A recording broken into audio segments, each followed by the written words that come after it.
आचार्य श्री महाप्रज्ञ जी के सत्संग और साक्षात्कार दोनों का सौभाग्य प्राप्त हुआ है।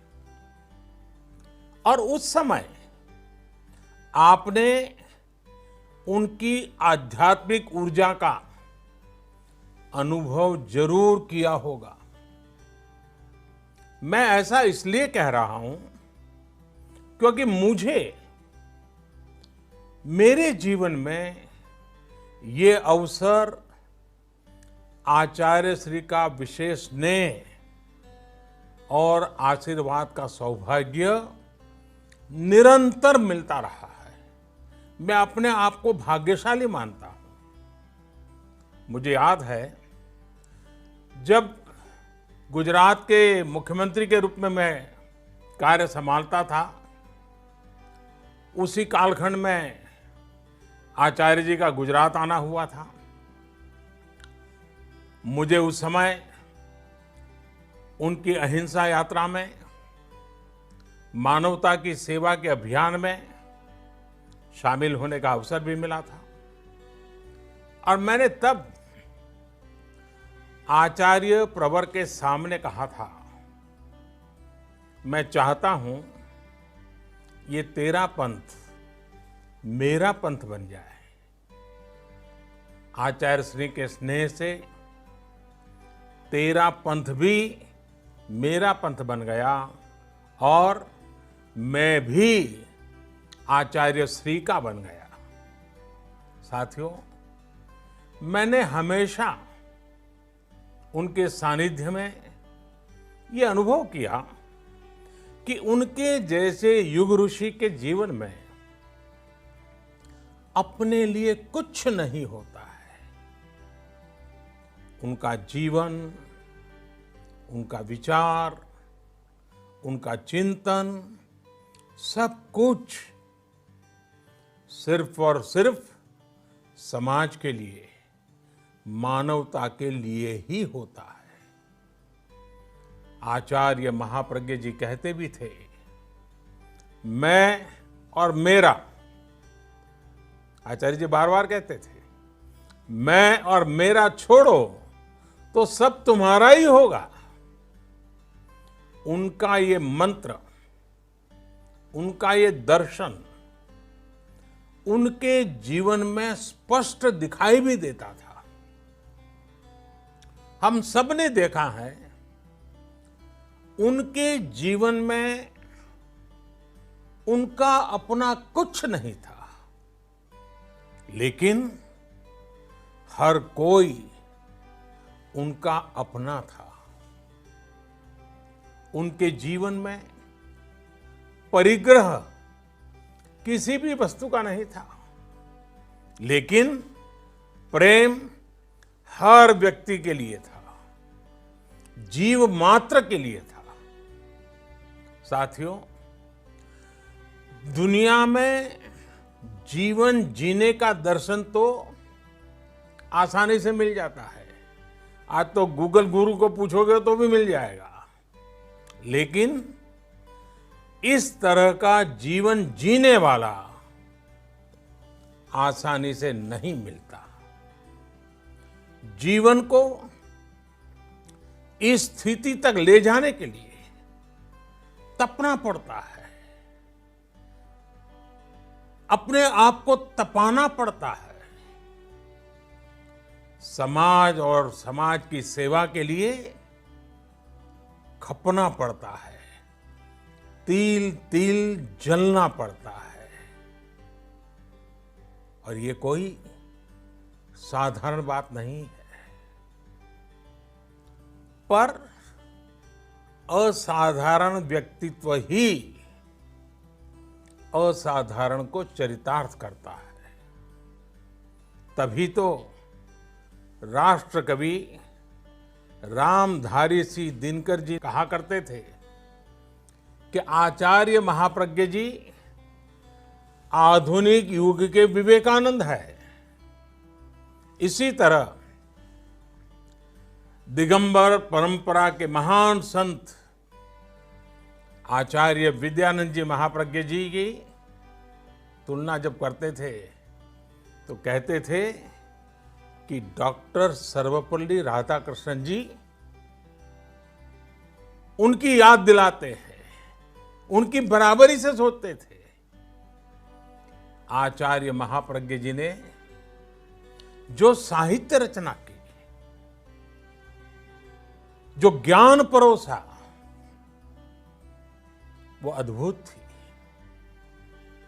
हमारे श्रद्धेय अटल बिहारी वाजपेयी जी, जो खुद भी साहित्य और ज्ञान के इतने बड़े पारखी थे, वो अक्सर कहते थे कि मैं आचार्य महाप्रज्ञ जी के साहित्य का, उनके साहित्य की गहराई का, उनके ज्ञान और शब्दों का बहुत बड़ा प्रेमी हूं, ये वाजपेयी जी कहते थे। वाणी की सौम्यता, मंत्र मुग्ध करने वाले आवाज, शब्दों के चयन का संतुलन, ये त्रिवेणी ईश्वरीय वरदान के बिना संभव नहीं होती है, और ये वरदान उन्हें प्राप्त था। साथियों, आप भी आचार्य श्री के साहित्य को पढ़ेंगे, उनकी बातों को याद करेंगे, तो आपको भी अनुभव होगा कितने ही महापुरुषों की छवि उनके भीतर थी, उनका ज्ञान कितना व्यापक था। उन्होंने जितनी गहराई से अध्यात्म पर लिखा है, उतना ही व्यापक विजन उन्होंने फिलॉसफी, पॉलिटिक्स, साइकोलॉजी और इकोनॉमिक्स जैसे अनेक विषयों पर भी दिया है। इन सब्जेक्ट्स पर महाप्रज्ञ जी ने संस्कृत, हिंदी, गुजराती, इंग्लिश में 300 से ज्यादा किताबें लिखी हैं, और आपको उनकी वो पुस्तक तो याद होगी, और नहीं है तो याद कर लेना चाहिए। और मैं तो रेकमेंड करता हूं उसे बार बार पढ़ना चाहिए।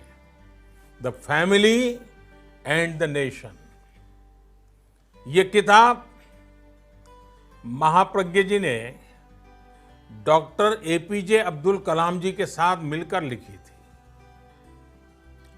एक परिवार सुखी परिवार कैसे बने, एक सुखी परिवार एक समृद्ध राष्ट्र का निर्माण कैसे कर सकता है, इसका विजन इन दोनों महापुरुषों ने इस किताब में दिया है।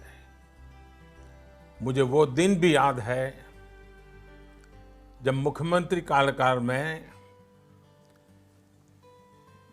अब्दुल कलाम जी जब गुजरात आए थे, तब मैं भी उनके साथ आचार्य प्रवर के दर्शन के लिए गया था, और मुझे एक साथ दोनों महापुरुषों के सानिध्य का सौभाग्य मिला था। दोनों की एक साथ उपस्थिति में मैंने प्रत्यक्ष अनुभव किया कि हमारे यहाँ एक ऋषि किस तरह वैज्ञानिक दृष्टि रखता है, और एक वैज्ञानिक किस तरह से ऋषि प्रेमी हो सकता है। महाप्रज्ञ जी के बारे में डॉक्टर कलाम कहते थे, उनके जीवन का एक ही उद्देश्य है, वॉक, एक्वायर एंड गिव, यानी कि सतत यात्रा करो, भ्रमण करो, परिव्राजक, ज्ञान अर्जित करो, और जो कुछ भी जीवन में है वो समाज को दे दो। साथियों, महाप्रज्ञ जी ने अपने जीवन में हजारों किलोमीटर की यात्रा और पदयात्रा की। अपने अंतिम समय में भी वो अहिंसा यात्रा पर ही थे। वो कहते थे, आत्मा मेरा ईश्वर है, आत्मा मेरा ईश्वर है, त्याग मेरी प्रार्थना है, मैत्री मेरी भक्ति है, संयम मेरी शक्ति है और अहिंसा मेरा धर्म है। इस जीवन शैली को उन्होंने खुद भी जिया और लाखों करोड़ों लोगों को भी सिखाया। योग के माध्यम से लाखों करोड़ों लोगों को उन्होंने डिप्रेशन फ्री लाइफ की कला सिखाई। ये भी एक सुखद संयोग है कि एक दिन बाद ही अंतर्राष्ट्रीय योग दिवस भी है। हमारे लिए ये भी एक अवसर होगा कि हम सब सुखी परिवार और समृद्ध राष्ट्र, जो महाप्रज्ञ जी के स्वप्न को साकार करने में हम सब मिलकर के योगदान दें, उनके विचारों को घर घर तक, समाज के हर तबके तक हम पहुंचाएं। साथियों, आचार्य महाप्रज्ञ जी ने हम सबको एक और मंत्र दिया था और उनका ये मंत्र था, स्वस्थ व्यक्ति, स्वस्थ समाज, स्वस्थ अर्थव्यवस्था। आज की परिस्थिति में उनका ये मंत्र हम सबके लिए बहुत बड़ी प्रेरणा है। आज देश इसी मंत्र के साथ, आत्मनिर्भर भारत के संकल्प के साथ आगे बढ़ रहा है। मुझे विश्वास है, जिस समाज और राष्ट्र का आदर्श हमारे ऋषियों, संत आत्माओं ने हमारे सामने रखा है, हमारा देश जल्द ही उस संकल्प को सिद्ध करेगा। आप सब उस सपने को साकार करेंगे। आप सभी स्वस्थ रहें, सकुशल रहें। संत प्रवर आचार्य श्री महाप्रज्ञ जी के जीवन संदेश को नई पीढ़ी तक पहुंचाते रहें। इन्हीं शुभकामनाओं के साथ आप सभी का बहुत बहुत धन्यवाद और आचार्य जी के श्री चरणों में प्रणाम। धन्यवाद।